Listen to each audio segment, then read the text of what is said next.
what you can do right now is called R&D. And everybody, thinks R&D stands for research and development. I always say it is recognize and deploy. So recognize what's working in somebody else's business and say, how could you deploy this in my niche? This is The Entrepreneur Way with Neil Ball. Unlocking the secrets of successful entrepreneurs 7 days a week. Subscribe to our podcast and follow us on Twitter at Neil D. Ball. Napoleon Hill said the power of the mastermind is the driving force. To discover how you can unlock the potential in your business using the power of a mastermind, go to mastermindunlimited.com. And now, here is your host, Neil Ball. Hello, it's Neil Ball. Thank you so much for joining me today on The Entrepreneur Way. The Entrepreneur Way is about the entrepreneur's journey, the vision, the mindset, the commitment, the sacrifice, failures and successes. I am so excited to bring you our special guest today, Tom Schwab. But before I introduce you to him, I have a quote for you. Lou Holtz said, "I never learn anything talking. I only learn things when I ask questions." The Entrepreneur Way asks the questions so we all get the insight, inspiration and ideas to apply in our businesses. Tom, welcome to the show. Are you ready to share your version of the Entrepreneur Way with us? Neil, I am thrilled to. It's not a straight way, but I'll share the way I used. Thank you for coming on the show, Tom. Tom Schwab is an accomplished inbound marketer, speaker, and entrepreneur. At the peak of the recession in 2009, Tom transformed his business from a regional player to a national leader using an inbound strategy. As one of the earliest e-commerce users of HubSpot, he also realized he had a passion for empowering entrepreneurs, solopreneurs, and small business owners. Tom, can you provide us with some more insight into your business and personal life to allow us to get to know more about what you do and who you are? If you look back, my first job out of college was running a nuclear power plant.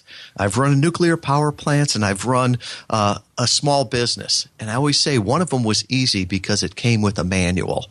And I started out in life as an engineer, and I think that really showed how I looked at life. I look at it, everything as a problem to be solved or a challenge or systems to be built. And from that standpoint, I just love being an entrepreneur because you always see new challenges and you can always learn new things and draw on other things. So to me, it's the best job in the world. So how are you making money for what you're doing right now, Tom? Sure. What I'm doing is helping people get their message out. Marketing, I went back and got my MBA in marketing and spent way too much time and way too much money to find out a very simple thing, that marketing at its core is starting a conversation with somebody that could be an ideal customer. And so I've done it with inbound marketing, which is sort of that permission-based marketing. And over the last year and a half, 2 years, what we discovered that blogs are getting more and more saturated. But if you want to connect with people, if you want to talk with them and tell them your story and why they should work with you, a great way to do it is through podcasts.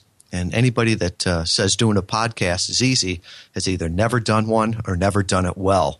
And Neil, my hat's off to you on this. But what we do is we help our customers get on other people's podcasts that have large listeners of people they would like to speak with. And we help them go from obscure to acclaimed by telling their story as a podcast guest and having a lot of fun and meeting a lot of people while they do it. Mm-hmm. You mentioned being an inbound marketer in your bio. Can you just talk about that a little bit more? I mean, obviously you talked about permission marketing as well there, but can you just explain what that is? Sure. And I always say inbound marketing is a buzz term so people can charge more. But what it is when most of us hear marketing, there's that chill that goes down your back and it's like, oh, it's can be slimy, where it's interruption. So, Neil, I have something that I'm going to sell to you. I want to sell it to you, so I'm going to interrupt your favorite sporting events with a commercial. I'm going to interrupt your favorite TV show with a commercial. As you drive to work, I'm going to put a big, ugly billboard that says, buy my stuff. And it's all about pushing stuff outbound. It's what I've got to sell. And inbound is a little bit different. It's the understanding that people use the internet now to find answers to problems. Nobody goes on there to buy things. They go there to solve their problems. And most of the time they end up buying something to solve that. But when you go onto Google, you put your questions, your problems that you have, looking for answers. And the idea is that those people that provide those answers and are helpful, they get the know, like, and trust. They build the authority, the thought leadership. And ultimately, they're going to build the trust that leads to a sale and leads to a lifetime value. And that content can be anything. That content could be social media posts. It could be blogs. It could be ebooks. It could be videos, or it could even be a podcast like we're doing right now. I mean, people are listening to this as they're trying to become an entrepreneur, thinking about it, trying to learn from other people. So, Neil, what you're doing is an inbound strategy to help people with their questions, so that it builds the trust and they come back to think of you as a thought leader. So what you're hearing right now is inbound marketing at its best. Thank you for explaining that. And what do you enjoy most about what you do?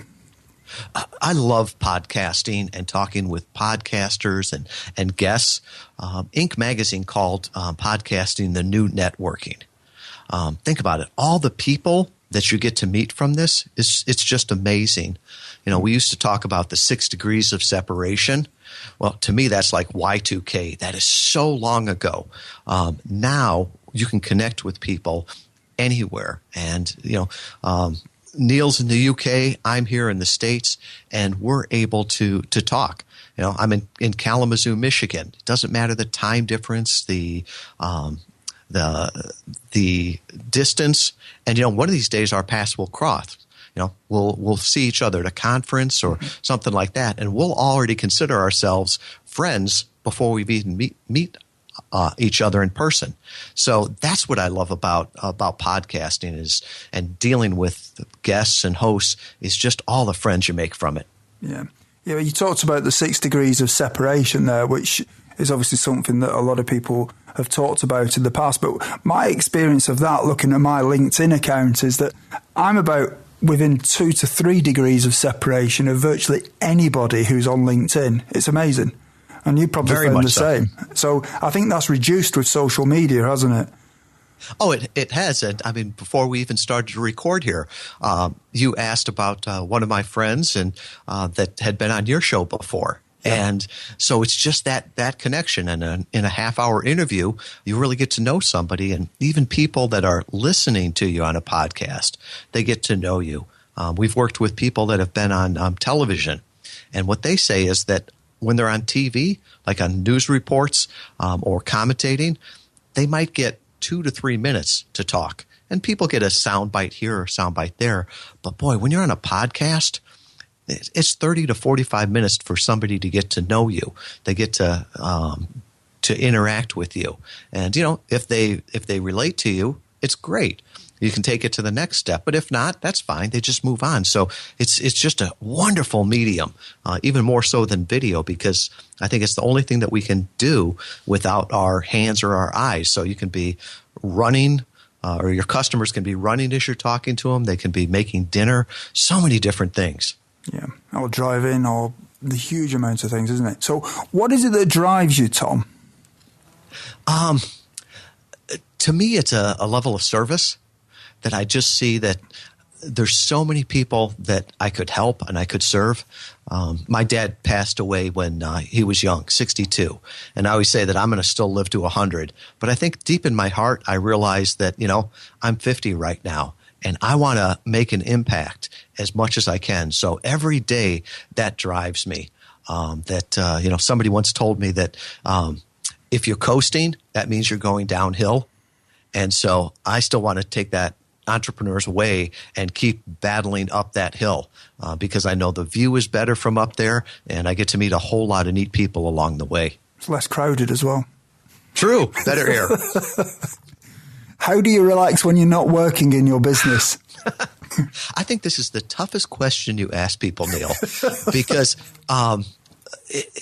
I relax with time with my family, with running, but I would say some of the things that energize me the most is being around like-minded people. I just spent 3 days down in Texas at a mastermind group with 40 other like-minded people. And I tell you what, that was better than a week vacation in some Caribbean island, because I just got so many ideas, got so energized. So I could say, well, it's a business expense. I was talking about business and life, but to me, that was a vacation. Yeah. So what you mentioned a mastermind there. What do you get out of masterminds? To me, it's the idea of cross-pollination. Yeah. That, you know, I think back, I was a kid that grew up in the suburbs. My dad grew up in Chicago, in the big city. So when he moved us out into the suburbs, the first thing he did on this little postage stamp lot was plant all these different trees. And he had a apple tree and a cherry tree and a pear tree. And I didn't like it because it took up the entire backyard. But he was frustrated. And after a couple of years, he was like, we've never gotten any fruit from this. And well, one of the neighbors was an old farmer that had moved into the suburbs. And he just shook his head and he said, well, if you don't have like trees around it, they'll never cross-pollinate and you'll never get fruit. So luckily, our neighbor bought similar trees, and the next year we both had fruit.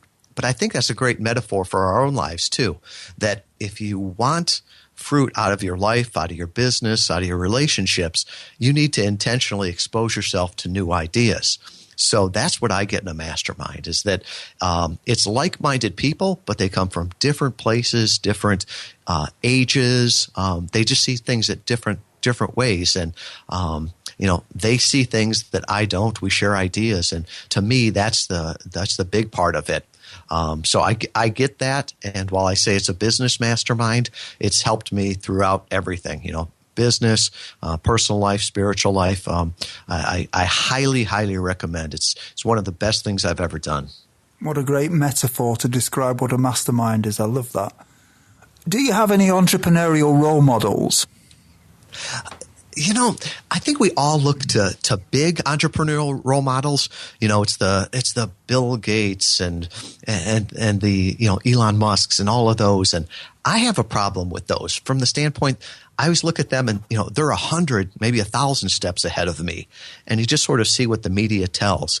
I try finding my role models near me. The people in my mastermind that I look up to that are ahead of me in some ways or behind me in some ways, but working really hard. I look at one, I'm in a mastermind with Dan Miller to 48 Days to the Work You Love. And Dan is 68 years old, and he's more excited about the next decade of his life than any other one before that. And so I try to find real role models, people that I know and I understand their challenges and their desires too. And I mean, he's a role model for me. I'm thinking, I can't wait till I turn 68 and I've got that much experience and energy. And it gets me excited for the future. It's like, I look at him and say, that's retirement. That's what I want to be doing when I retire, is growing a business, doing the things that I love. Yeah. Tom, can we talk about the time before you were an entrepreneur? What difficulties did you have to overcome when you started your business? Every difficulty I had was between my ears. I would have to say the biggest thing was this idea of security. And like I said, I was an engineer. I went to the U.S. Naval Academy. And when I got there, the idea was, all you have to do is graduate, spend 20 years in the service, and then you can retire. It's a secure job. Well, in, what was it, about 1990, 91, when the Soviet Empire fell. Well, that was a bad time to be in the U.S. military, because when your arch enemy leaves, then they start to cut back. And I looked at that and thought, wow, it's nothing that I did. It was just the geopolitical situation. Then I went to another secure job in a Fortune 500 company. And I did great with them. I went from engineering to operations to sales and marketing, ultimately had my own distributorship there that I had gotten. And when the economy turned in 2009, the Great Recession here, Michigan led us into that in the States. The manufacturers, they wanted to buy back the distributorships. So we ended up selling it back to there. And I thought, man, I'm going to retire from doing this. Where's the job security? And really what it came to me is that your only job security comes from your customers and what you can provide, your skills. So I think from an entrepreneur standpoint, I think a lot of people say, well, I don't want to go that because it's not a secure route. There's no such thing as a secure route anymore. And I would rather be at the helm of my ship than just being a passenger on somebody else's ship. At least you feel in control of it and not a victim. And my biggest regret as an entrepreneur is not starting 20 years earlier. Another great metaphor there. Did you have any doubts that delayed you starting your business? There's never a good time to do it. It's like planting a tree. The best time to do it was 20 years ago. The second best time is today. And the doubts that haunted me then and sometimes still haunt me is that I don't know how to do that. I know what kind of company I want to build, but I don't know how to do that. And somebody pointed me out to me that if you knew how to do it, you'd have already done it. That it's supposed to, you learn one step at a time. And you might be able to see the mountain in the distance that you want to get to, but you can't see the entire path right there. All you know is that you follow along one step at a time. You might make some wrong turns, you double back, but always having that vision in the future of what you're trying to get to. So we're all making it up as we go. Even the president of the United States or the prime minister of the UK, that first day in office, that's the first time he's ever done that job. He's never done it before, but he's smart enough to realize he can surround himself or she can surround himself with good people and learn and do it. So my thing is always take action and learn. Yeah. What mistakes did you make that slowed your journey? I would say pride is probably the biggest one, where I didn't want to admit that I didn't know. And now I'm the first one to put my hand up and say, hey, could you explain that again? Or why did that work? Why didn't it work? And if you look at it, none of us wants to be thought as not knowing it all. But the person that tries to know it, to seem like they've got it all together and know it all, sometimes people are just looking for them to fail. But that person that says, hey, can you help me? How does this work? That's the person that people want to help. So I think at times it was my pride that slowed me down more than anything. Yeah. What are some of the things that you did before you started your business that be helpful tips to some of the listeners who haven't yet taken the first step on the entrepreneur way? What you can do right now is called R&D. And everybody, thinks R&D stands for research and development. I always say it is recognize and deploy. So recognize what's working in somebody else's business and say, how could you deploy this in my niche? So Neil's got a great podcast here focused on entrepreneurs. Well, could you do something similar for your niche? Maybe it's beekeepers. Maybe you're that's your niche that you're serving. Well, could you bring that community together? So you don't have to reinvent the wheel. A lot of things have already been done. So just look at it and say, how could I change that a little bit, or change it or copy it and use it for my audience? And so I think that's something that you can do even before you start your entrepreneurial journey. Just start learning from other smart people. Can we now talk about the entrepreneurial journey a little bit more, Tom? Do you think culture is important from the beginning in a business? I think it's vital, but I define culture a little bit different. Okay.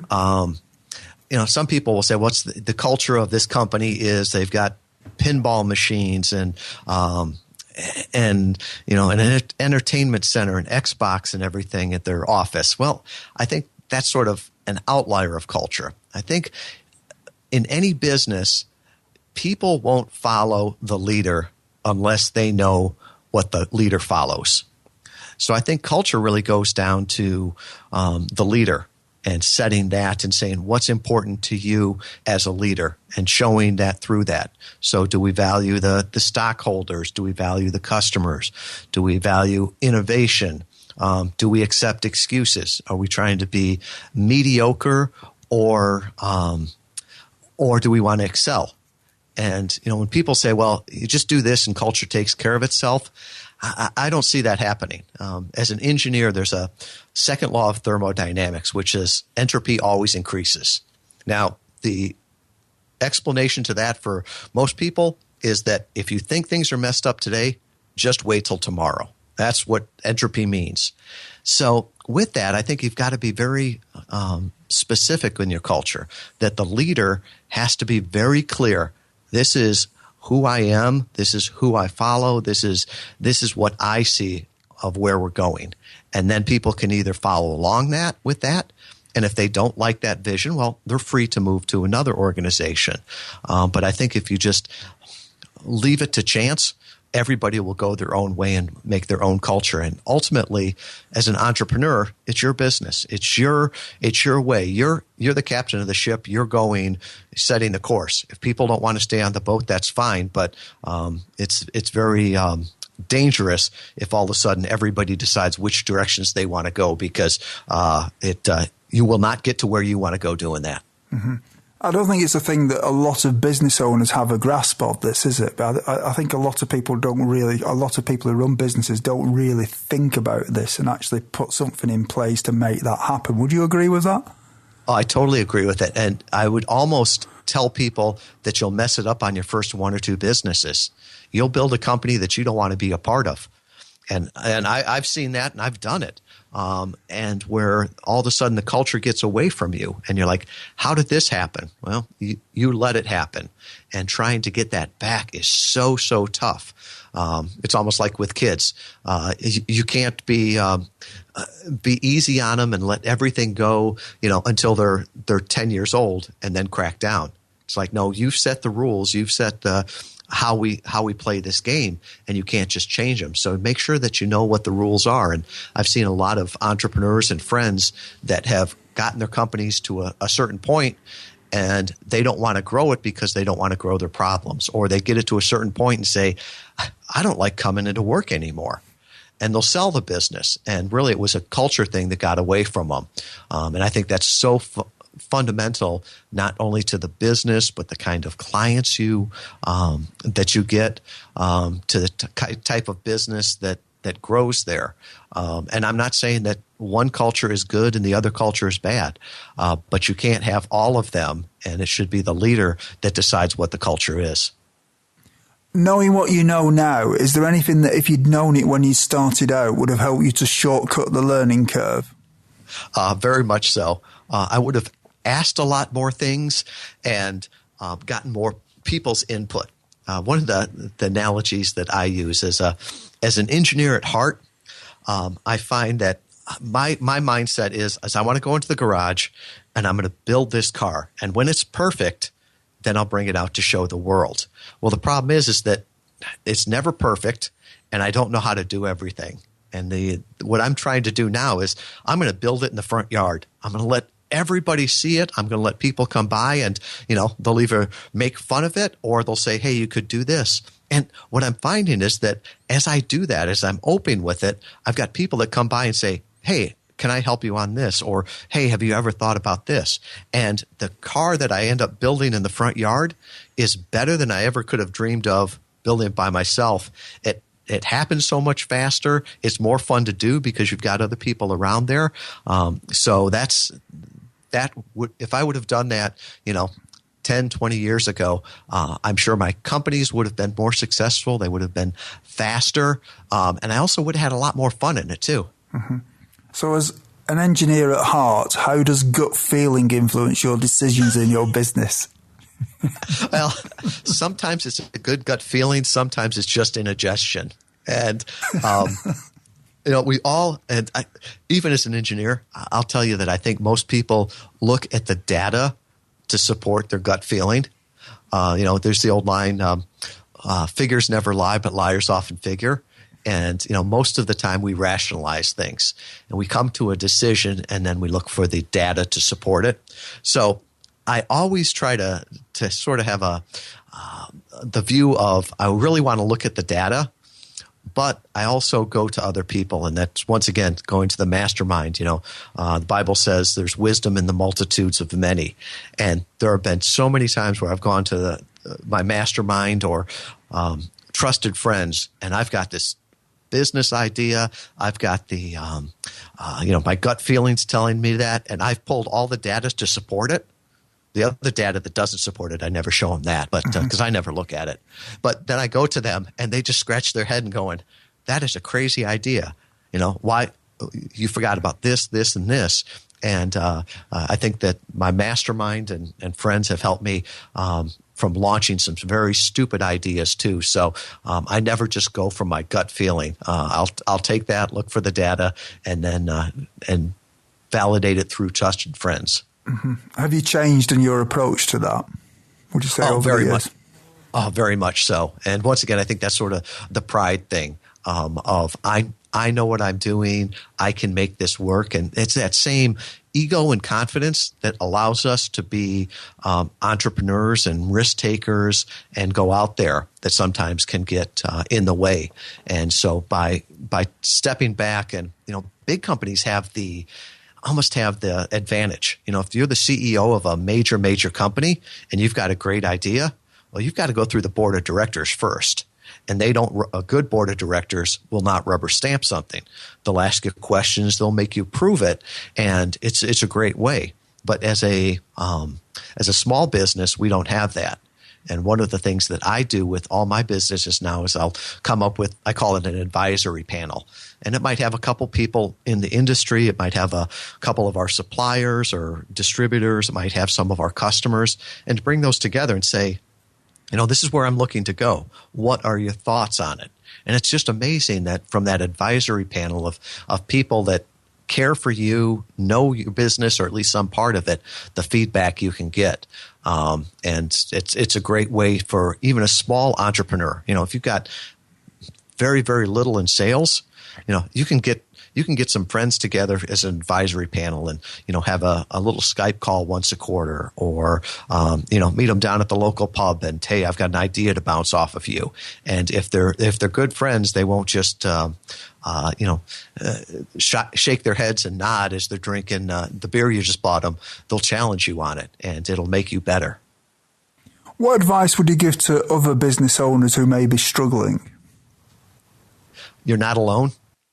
I think there's this view that everybody else has it together, and I'm the only one that doesn't. What you're seeing with everybody is what they want you to see, and very few people will be transparent with you and tell you the rest of it. Nobody goes on social media and tells their bad side. They just tell the good side. When somebody has a project that doesn't work in a big company, they don't do a press release to say, we messed up big time. So what you're seeing from other people is just all the good, and realize that when you look in the mirror, you probably see more of your bad than your good, because that's what we tend to focus on as humans. So with that, just realize that, everybody's struggling on this. Everybody's making it up as they go, and that everybody is the smart ones. Every time they do something that doesn't work out, they learn from it so that they never do it again. It's so wonderful right now that our customers will tell us exactly what they love and what they loathe, and so we just have to listen to that. So when you spend money on an ad campaign and you get no return on investment, that's your customers telling you they didn't like it. Yeah. How can business owners be more resourceful in order to grow their businesses? There are so many resources out there right now that it can be overwhelming.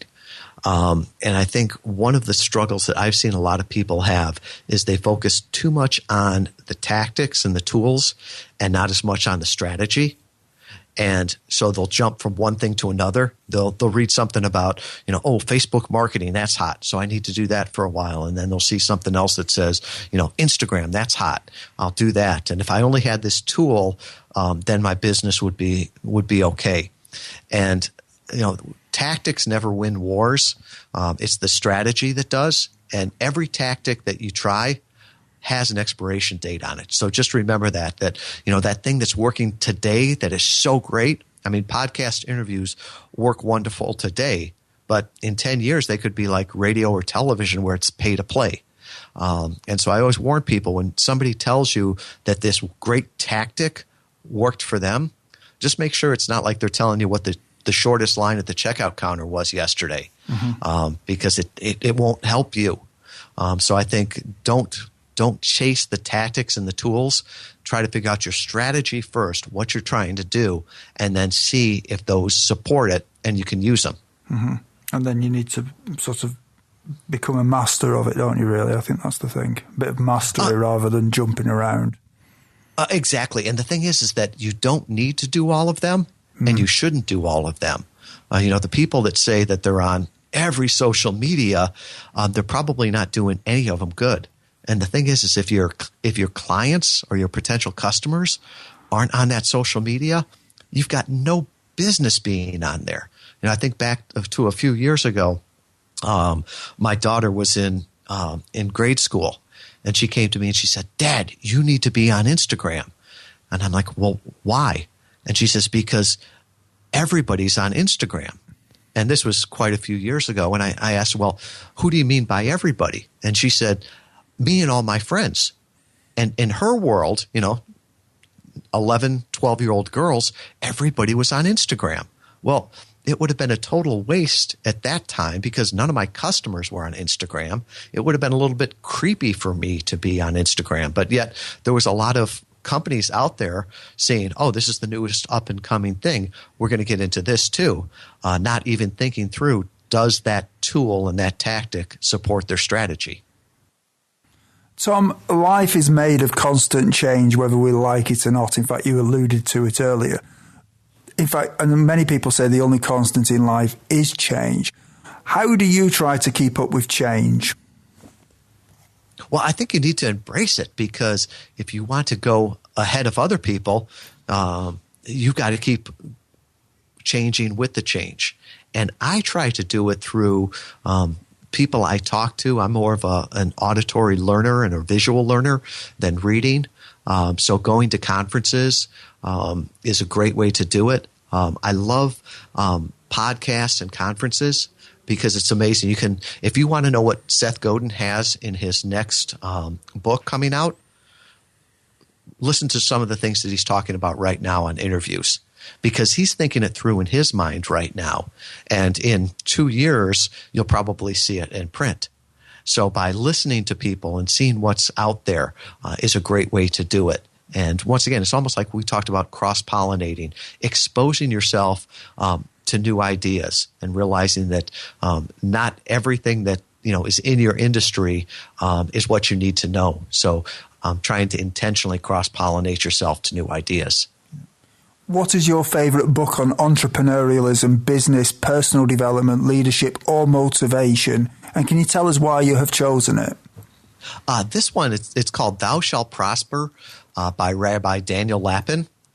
And it's a study, and it talks about how the Jewish people have prospered throughout time, even though they're a small portion of the overall population, and in many countries they've been discriminated against.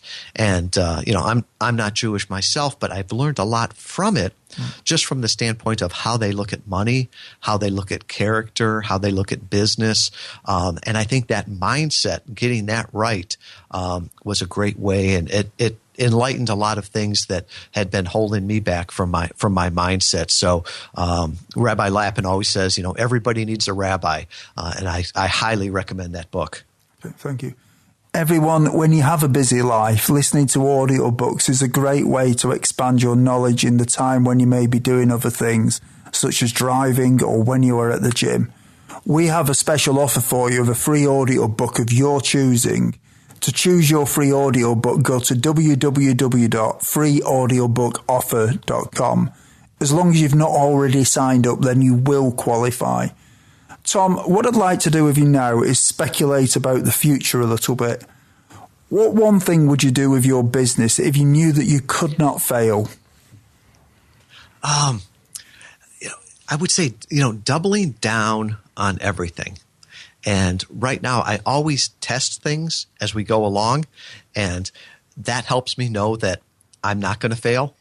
So that doing small experiments. So if I knew that I couldn't fail, I think I would execute faster, knowing that there was, no risk of going with that. The other thing is that I would focus down further and further. Instead of going wide, I would go deeper and deeper into a problem. And I think that helps, that helps not fail too, because you're always learning from what you're doing. Yeah. What skill, if you were excellent at it, would help you the most to double your business? Delegation. The leader is always the limiting factor on the size and speed of a group.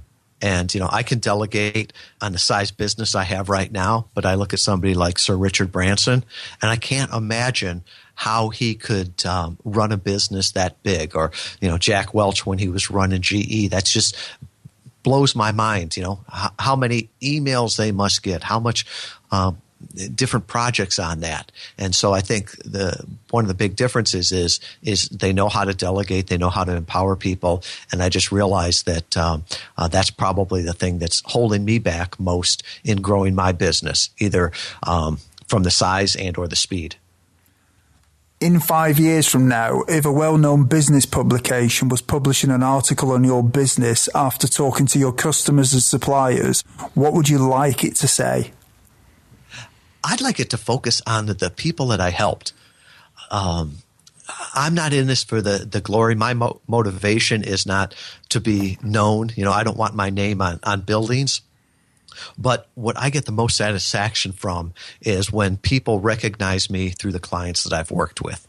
And that's how I want my story to be told, my legacy to be told. That, Tom and Interview Valet, his company, they helped me do this.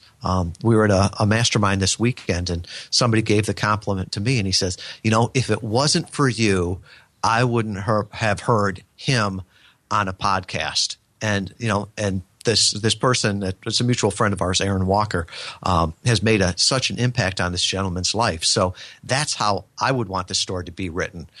Find 5 people that I have just, changed their business by helping them talk directly to their ideal customers. And, talk about all 5 of those and say at the very end, the one thing that they had in common was that they worked with Tom Schwab, they worked with Interview Valet, and that would make me proud. We're now at the part of the show where you share 3 golden nuggets with us. Tom, what is your favorite quote and how have you applied it? My favorite quote comes from Derek Sivers in a book, Anything You Want. If you don't know Derek, he started CD Baby, which was the precursor to iTunes. And his quote is, "What's ordinary to you is amazing to others." And I think it's so true. And how I have applied that is I've done that with all of my clients. I've done it myself. We think that what we know, everybody knows, but they don't. And I urge people, I challenge them to go out there and share it, because by doing so, or if you don't do it, you're holding back that knowledge that could help somebody. And in the same way, flip that around, realize that what other people have to say is amazing to you. So once again, throughout my entire life, it's just trying to force that cross-pollination. It comes natural to plants because the bees do it. But for humans, we got to do it ourselves. And do you have any favorite online resources that you can share with us? I do. There's 2 of them. One, I am not a natural writer. It's probably the hardest medium for me to work in. So there's 2 things. One is called rev.com, and for $1 a minute, you can speak and they will transcribe. So when I write blogs, most of my blogs are thought of in the shower, dictated as I drive, and then transcribed by Rev. So that's one. And then the other one is a program called Grammarly, which checks all the punctuation, the spelling, all the rest of that. And that makes me Grammarly makes me look like I'm educated. What is your best advice to other entrepreneurs? The best advice is just take action. You don't know everything you need to, and you never will.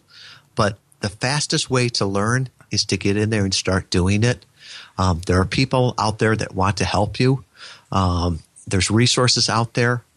The world we live in today has its problems, but there is no better time to be alive. And if you don't take an opportunity of this, I think you're going to have a great regret on your deathbed and saying, I should have. We are in a golden age here that people never dreamed of, and we've got the opportunity. And don't let fear stop you from taking that opportunity.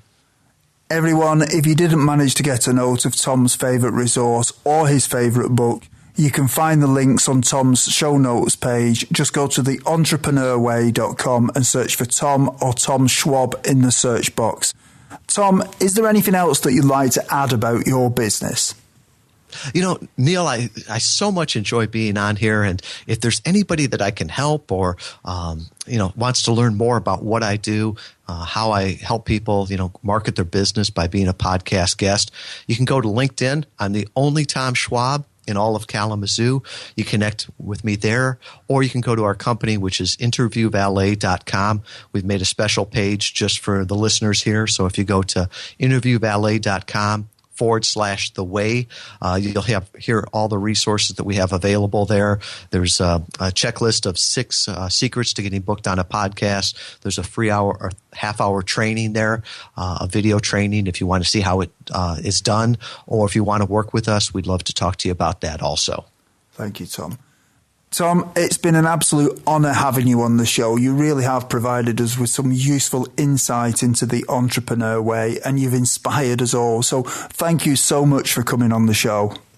Thank you, Neil. You're welcome, Tom. Thank you. Thank you for listening to The Entrepreneur Way. Subscribe to our podcast and follow us on Twitter @Neil D. Ball.